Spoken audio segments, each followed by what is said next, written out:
ماہرین ارضیات کے مطابق انسانی ارتقاء کا عمل لاکھوں برسوں پر محیط ہے۔ اس دوران آبادی بڑھتی گئی اور جنگل سکڑتے چلے گئے۔ بدقسمتی سے یہ سلسلہ تھما نہیں بلکہ اب تو جنگلات میں کمی تشویشناک ہو چکی ہے۔ ایمیزون جنوبی امریکہ میں واقع دنیا کا سب سے بڑا جنگل ہے۔ یہ یونانی زبان کا لفظ ہے جس کے معنی جنگجو عورت کے ہیں۔ ایمیزون کے جنگلات کے بارے میں مزید بات کریں تو اس کے بیچوں بیچ دریائے ایمیزون بہتا ہے جو بہاؤ اور حجم کے لحاظ سے دنیا کا سب سے بڑا اور لمبائی کے لحاظ سے دریائے نیل کے بعد دنیا کا دوسرا بڑا دریا ہے۔ اس جنگل کا رقبہ 55 لاکھ مربع کلومیٹر ہے جو بر اعظم جنوبی امریکہ کے 20% رقبے کو گھیرے ہوئے ہے۔ اس کا رقبہ آسٹریلیا کے برابر ہے۔ 7 ممالک اس جنگل میں سما سکتے ہیں۔ یہ جنگل 9 ممالک تک پھیلا ہوا ہے۔ اس جنگل کا 60% حصہ برازیل میں واقع ہے۔ دیگر ممالک میں Colombia, Peru, Venezuela, Ecuador, Bolivia, Guyana, Suriname اور فرانسیسی گیانا شامل ہیں۔ فرینڈز، آج کی اس ویڈیو میں آپ کو دنیا کے سب سے بڑے جنگلات یعنی کہ ایمیزون فارسٹ کے بارے میں چند حقائق سے پردہ اٹھاؤں گا۔ تو ویڈیو شروع کرنے سے پہلے چینل کو سبسکرائب کر لیں،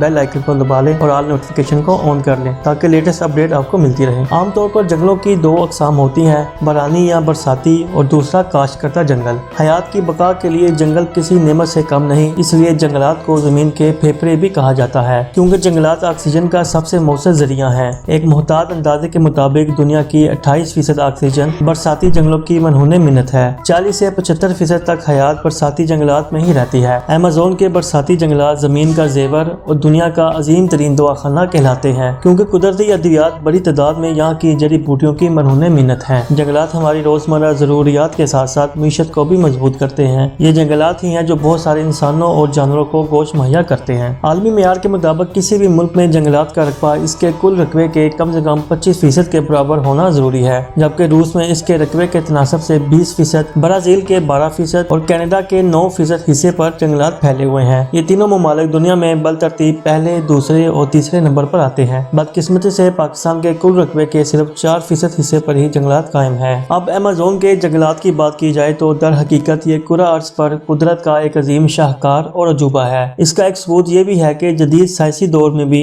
ابھی تک اسے مکمل طور پر دریافت نہیں کیا جا سکا۔ بقول ماہرین حیاتیات اس جنگل کا 10% حصہ ہی دریافت کیا جا سکا ہے۔ یہ جنگل کم اور ایک الگ دنیا زیادہ ہے جس میں حشرات الارض، چرند پرند اور جانور اپنا لیے ہوئے ہیں۔ کیا جنگل کی یہ عظمت کا مظہر نہیں کہ ہمہ وقت کروڑوں جانداروں کی خوراک، پانی اور جڑی بوٹیوں کے ذریعے دعا بھی مہیا کرتا ہے۔ ماہرین حیاتیات کے مطابق یہ جنگل حشرات الارض کی 25 لاکھ اقسام، لاکھوں نباتات، پرندوں اور ممالیہ کی 2000 اقسام کا گھر ہے۔ تحقیق کے مطابق اب تک 40,000 پودوں، 3,000 مچھلیوں، 1350 کے لگ بھگ پرندوں، 427 ممالیہ اور جل تھیلی کے ساتھ ساتھ 380 کے قریب رینگنے والے جانوروں کی اقسام دریافت کی جا سکی ہیں۔ بعض ماہرین نے یہ دعویٰ بھی کیا ہے کہ دریافت شدہ جانوروں، حشرات الارض اور چرند پرند کی 40% سے زائد اقسام کا تعلق ایمیزون سے ہے۔ ایمیزون میں 60% جاندار ایسے ہیں جن کی ابھی تک صحیح شناخت ہی نہیں ہو سکی۔ یہاں کی مکڑیاں اتنی بڑی اور طاقتور ہیں کہ پرندوں تک کو دبوچ لیں۔ اس کے علاوہ یہاں ایسے زہریلے حشرات الارض بھی پائے جاتے ہیں اگر کسی انسان کو کاٹ لیں تو چند سیکنڈ کے اندر اندر اس کی موت واقع ہو جاتی ہے۔ 30,000 اقسام کے پھل اس عظیم جنگل میں پائے جاتے ہیں۔ تو اس بات سے آپ حیران ہو سکتے ہیں کہ اس جنگل کی وسعت اور گھنے پن کا اندازہ اس بات سے بھی لگایا جا سکتا ہے اگر آپ ایمیزون میں ہوں اور بارش برسنے لگے تو 12 منٹ تک بارش کا پانی آپ تک نہیں پہنچ پائے گا۔ گھنے درختوں کی وجہ سے کئی حصوں میں سورج کی روشنی بھی نہیں پہنچ پاتی، دن میں بھی رات کا گمان ہوتا ہے۔ ایمیزون کے جنگلات بر اعظم جنوبی امریکہ کی معیشت کا اہم ستون تصور کیے جاتے ہیں۔ خطہ ایمیزون سے بہت سی اشیاء دنیا بھر میں برآمد کی جاتی ہیں جن میں سرفہرست مویشیوں کا گوشت، کھالیں، لکڑی، سویا، تیل و گیس، معدنیات اور قیمتی جڑی بوٹیاں شامل ہیں۔ ماہرین معاشیات کے مطابق پورے بر اعظم کے GDP کا 70% حصہ ایمیزون کے یہ جنگلات ہی مہیا کرتے ہیں اور کثیر تعداد کی برآمدات کے باعث اس خطے کی فی کس آمدن میں خاطر خواہ اضافہ انہی جنگلات کے سبب بتایا جاتا ہے۔ ایک اور حیرانگی کی بات یہ ہے کہ ایمیزون کے جنگلات میں صدیوں سے قبائل آباد ہیں اور یہ قبائل ابھی تک پرانے رسم و رواج کو گلے لگائے ہوئے ہیں جن کا جدید دور سے کوئی رابطہ نہیں۔ ایک اندازے کے مطابق یہاں 400 سے زائد جنگلی قبائل آباد ہیں جن کی آبادی کا تخمینہ 45 لاکھ لگایا جاتا ہے۔ یہ لوگ 21ویں صدی میں بھی جنگلی انداز میں زندگی گزار رہے ہیں اور دوسری طرف مشینی دور شروع ہونے کے باعث دنیا کے اس سب سے بڑے جنگل کا رقبہ تیزی سے کم ہوتا جا رہا ہے۔ دوستو، آج کی ویڈیو میں بس اتنا ہی۔ امید ہے کہ آج کی اس ویڈیو سے آپ کی انفارمیشن میں اضافہ ہوا ہوگا۔ ویڈیو پسند آئے تو اسے لائک کر کے سوشل میڈیا اور واٹس ایپ گروپ میں شیئر کریں اور کمنٹس میں لازمی بتائیں کہ کیا واقعی ایمیزون کے جنگلات کا ابھی صرف 10% حصہ ہی دریافت کیا جا چکا ہے۔ اللہ حافظ۔